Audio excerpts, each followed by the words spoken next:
Hi, Peter Dingle here, PhD, with a Natural Remedies Report. And welcome to this presentation today on the 21 reasons you need to drink more coffee. 21 reasons or more. What a great idea. And when I started telling people about this, they all got excited and said, wow, it's so glad that someone's doing something on it, because they're always getting told by their tea drinkers that tea's the way to go, and coffee, it's got all the problems. And in fact, coffee has a few myths, a lot of myths around it. And I will put in a disclaimer here that coffee is a definite no-no for young in the population, infants and young kids and children and so on. And there are still some questions to do with pregnancy. But interestingly enough, the research on the pregnancy, so having coffee during pregnancy and in breastfeeding, is both plus and minus. But I'll mention a little bit of that later on. So the message is, if in doubt, it's during pregnancy and breastfeeding, you can cut the coffee down or eliminate it altogether. But generally, coffee comes up repeatedly in the scientific literature. And I'm not talking about 2 or 3 studies here. For each of the times that I refer to, a benefit, for example, in mortality or something, there's a dozen studies, a half a dozen studies, 2 dozen studies, in some cases 20 or 30 studies. So there is a lot of information out there. But what's even more important is that all of this information supports each other. It doesn't go on and say, look, it's good for Alzheimer's, it reduces Alzheimer's, and it's bad for Parkinson's, and it decreases melanoma but increases prostate. In all cases, all of the research that I've come across consistently says that it's beneficial for us. Now, again, there is a disclaimer I've already said, and there are probably some individuals who can't metabolize it and they can't detox it, and the liver's the main organ there where it breaks it down. And these are probably the people who are bouncing around all day and say, I've had a cup of coffee, and well, those ones are, maybe they shouldn't be having the coffee because of the caffeine. But in coffee itself, it's a bean, and we know from all the research, extensive research on beans, all types of beans, that they're beneficial. They're high fiber, they've got lots of these polyphenols in it. In fact, when it comes to the coffee bean and coffee, we know there's hundreds of bioactive components, and primarily when you roast it to make the coffees that everyone loves drinking and so on, you end up with over 1,000 different compounds that are anti-inflammatory, antioxidants, anti-cancer, basically bad stuff going on in our body. So there's a whole, we can look at the ingredients and say, well, these ingredients are pretty good taken individually and together. And the main ingredients, or the 2 or 3 main ingredients we always talk about, is caffeine, that everyone knows about, and you get that in a lot of your teas and chocolate and quite a few other compounds actually, but much higher in your coffee. Now, how much depends literally on the type of coffee, the brewing of the coffee, and all those other things. One of the other major group of ingredients are called the chlorogenic acids, and of course the diterpenes and so on. and these make up all of the nutrients or the goodies that we find in coffee that have benefits for us. Now, again, I'll go back and say, for some people, if it's overstimulating you, I know some people have a cup of coffee and it's just too much for them, so they can have the decaf. But interestingly enough, most of the benefits have been shown to be slightly greater in the caffeinated coffee compared to the decaffeinated coffee. And the other interesting thing about the research, before I show you or tell you about the 21 benefits or 21 reasons to drink more coffee, is that it usually goes up on what's called a dose-response relationship. So 1 cup may give you a 2% benefit, 2 cups gives you a 3%, 4 cups gives you 5%, 7 cups, and there's even research suggesting up to 8 cups is beneficial in some of these areas that I'm going to mention, and I'll touch on those. But the critical thing to I suppose get across is when you get that dose-response relationship, it's a pretty good indicator that you're on the right track and the research is consistent. Now, what happens when you drink coffee? The main ingredient gets absorbed into your blood 15 to 120 minutes or something like that, and that's caffeine, so you can get that hit almost straight away. 5, 10, 15 minutes you get a little bit of it and it peaks up, and then it's broken down by the liver.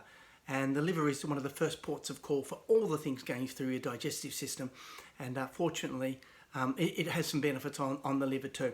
But the half-life, which is the amount of coffee, or how long it stays in your blood circulating around and having an impact on you, varies considerably from about 2.5 hours to 4.5 hours.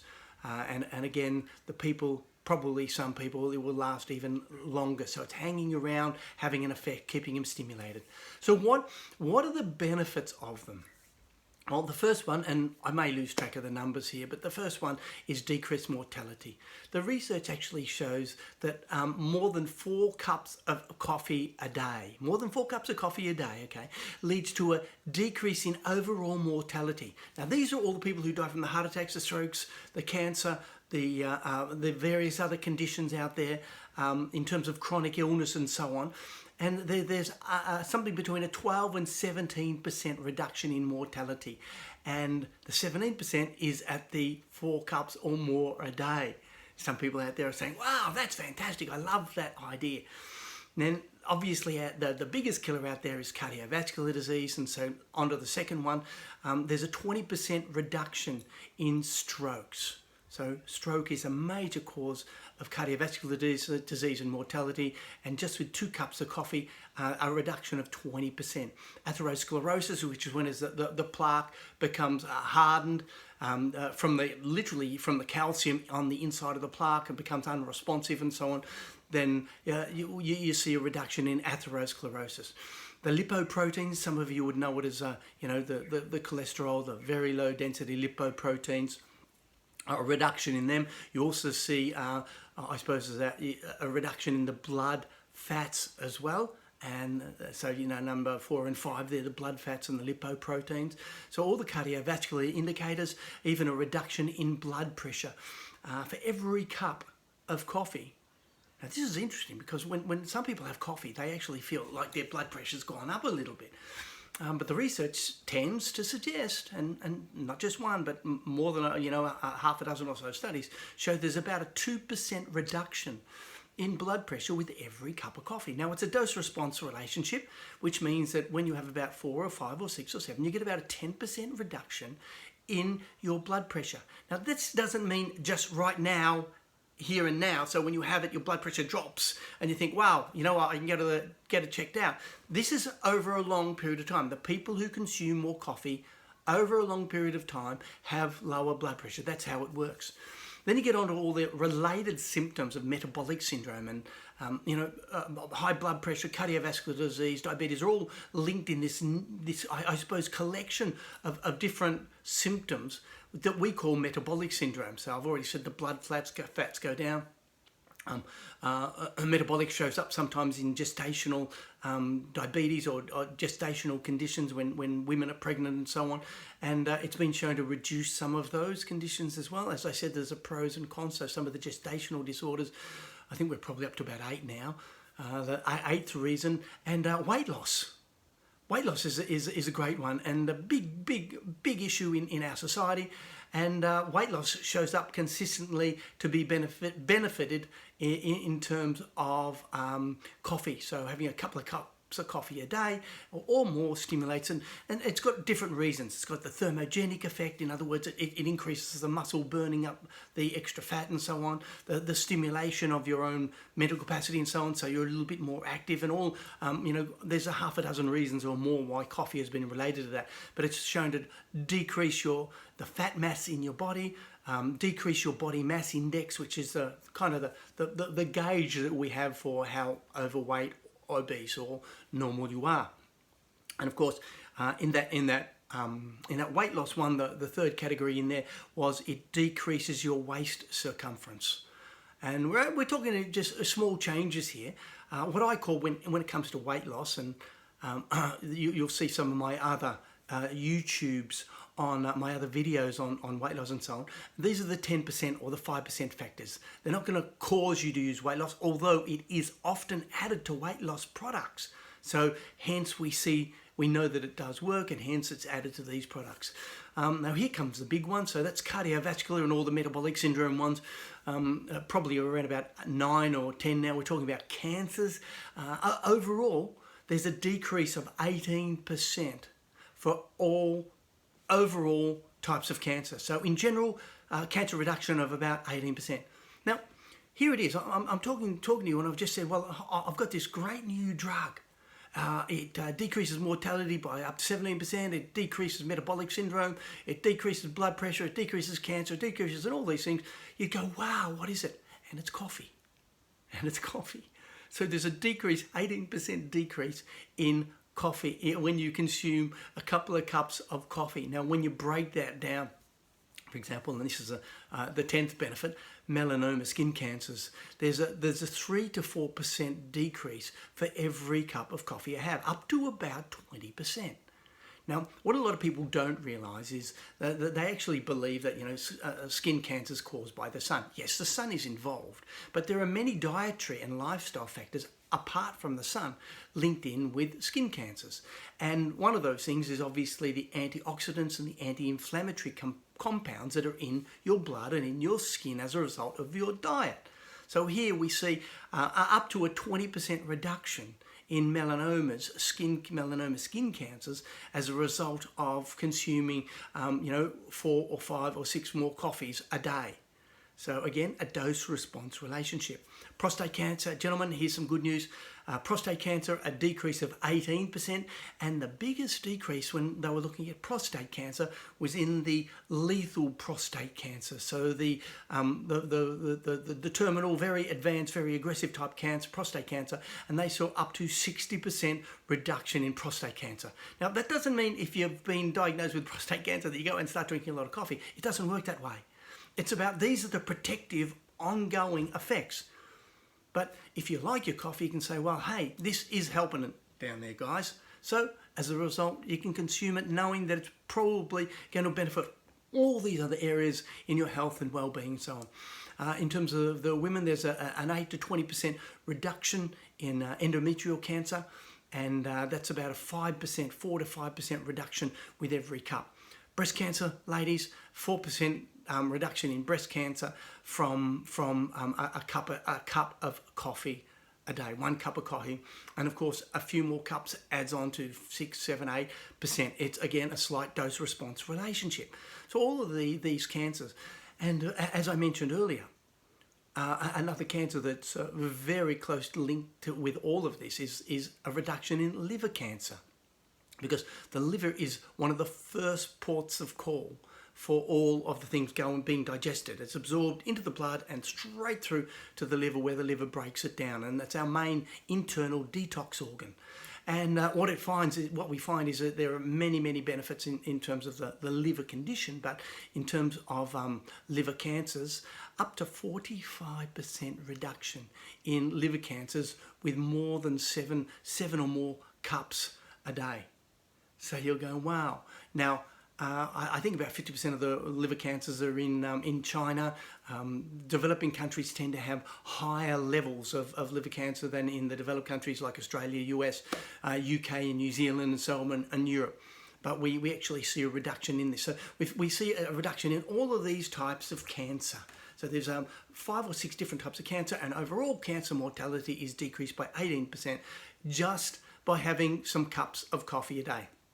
Now, isn't this great news? Isn't this great that you can actually share it with your friends and say, wow, hold on, you've been telling me all these years that coffee's bad for me and all this. Well, here is the research. And I'll just reiterate, this isn't just one area. It's not just one cancer. It's across the board in our overall health and well-being. Overall health and well-being. And then we get on to the neurological diseases and neurodegenerative diseases. And the top 2 up there are obviously Alzheimer's and Parkinson's disease. They've both been linked with reducing of those. And of course, with the Alzheimer's, they've been shown biochemically to actually reduce the amyloid plaques and the tau, which are the 2 conditions that they find with Alzheimer's. So they can see some of the mechanisms that's actually going on there. And so they say, yep, that's working really well. And as I said, with Parkinson's disease. Now, in the other area of I suppose neurological disorders, they actually see that the more cups of coffee you have, the less mental decline as you age. So it keeps your mental acuity, your intelligence and so on a little bit. And they've actually suggested that regular consumers of at least a couple of cups of coffee a day, probably 4 or 5, 4 or 5 cups a day, takes about 7 years off your life. So you actually, in terms of mental capacity, are about 7 years younger than those other people around you who aren't drinking the coffee and probably aren't drinking the tea too.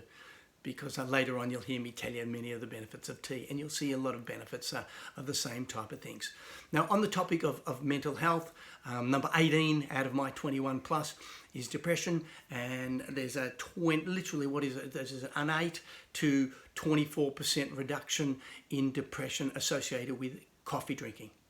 Now that's a great idea, isn't it? Now we're talking about 8% per cup, up to 3 or 4 cups. So up to 24% reduction in depression in people who long-term consume more coffee. What a great idea. Then you've got the other cognitive things that I hinted to a bit earlier. Something like an improvement in your focus and attention, an improvement in your capacity to be able to deal with mental tasks, vigilance, and all of those type of things are improved. Coming in then at number 20 is chronic obstructive pulmonary diseases. Now these are diseases often associated with things like smoking, dust, some occupational exposures and so on. And the research is consistent showing a reduction in the chronic obstructive pulmonary disease. Again, probably because of the anti-inflammatory and antioxidant compounds that are in these that are circulating through the blood. There's a reduction. Number 21, in fact, is a reduction in your other liver conditions that I hinted at, things like cirrhosis of the liver and your non-alcoholic fatty liver disease and so on are all improved with constant long-term coffee consumption. So again, a win-win. And in fact, up to 22, I'm going a little bit beyond here because I thought I'd put them all together. And one of the best things I've left for the last is it decreases many of the indicators of aging. One of them, in fact, is muscle wastage. One of the biggest problems as we age, and we're not talking 30, 40, we're talking post 55, post 60 here, is muscle wastage. And there's been shown to be up to a 57% reduction in the amount of reduction of loss of these. That's not good, is it? How I said that, but the amount of muscle wastage is reduced even further by 57%. So you've got more muscle mass, which keeps you physically much more active and capable simply by consuming coffee on a regular basis. And my final one that comes in probably about 23 by now is gut, and it's actually been shown to improve gut health. And I love talking about gut health. I love sharing with people the benefits of gut health, and why coffee is one of the benefits of gut health is that it literally has all these polyphenols in there, and it has a lot of fibre still. It's in a very microscopic form. You don't see big bits of fibre like you do in your brains and your oats and things like that. But it's got this microscopic fibre which helps with movement. It also helps stimulate the movement going through the bowel, so there's more regular bowel movements. It shows to improve the antioxidant activity and the anti-inflammatory activity in the large intestine, which is where lots of the damage is done by poor diet and so on. And in fact, that takes me on to one other one I should have mentioned too, which is your colon cancer. One of the cancers that continues to increase because of our poor diet and so on, and it reduces the risk of colon cancer, which is consistent with an improved gut health. And then finally linked with gut health, it increases something called short-chain fatty acids. And these short-chain fatty acids, we know from all of the gut research we've been doing over the last 10 years, that these short-chain fatty acids are beneficial for many aspects of the body, including how you think, how you feel, how you act, reducing cardiovascular. So it's one of these mechanisms linked with all of these other benefits in there. So at the end, we've come up with something, and it's not complete. There are more things I'm sure I could have found, but after 2 weeks of solid research and the build-up of all the research over the years I've been looking at this, there's 21 plus reasons why you should be drinking more coffee. Now, my disclaimer I'll repeat again, is that the two areas where there's still a little bit of debate, we're not really sure, the scientists aren't really sure, and they say let's err on the side of caution, is during pregnancy and breastfeeding. And so cut down the coffee consumption during those periods and find healthier ways to substitute it, or cut down the caffeine with decaffeinated brands. And in the old days with the decaffeinated brands, they used to use solvents to extract the caffeine out, and there'd always be a residual of some of the chemical solvents. Now they don't. They're much more sophisticated, much better, much safer. Now, I'm not a coffee drinker. In fact, I never drink. I've never tried a cup of coffee. I don't like it. I've tried it, and every time I find it far too bitter. And this is where I want to get it across to you. Have your coffee. It shows up consistently as being beneficial, but only a little bit of milk if you have to, and no sugar. Cut out the sugar, because sugar, as I'll share with you much later on, sugar is a definite no-no when it comes to your overall health, well-being, and all of these conditions that I've been mentioning today are reversed totally with sugar content. So what we want to do is get rid of the sugar out of coffee. So now you can sit back, relax, tell your friends how good it is to have a cup of coffee and enjoy it, knowing and having that peace of mind. If you enjoyed this, please share it with your friends. Have a look at the links below. We're building up a lot of information out there, and the more people we can get interested in these natural remedies and some really good common sense ways to look after our health, the better it's going to be for this planet and for you and your friends. Stay tuned. There'll be a lot more information coming.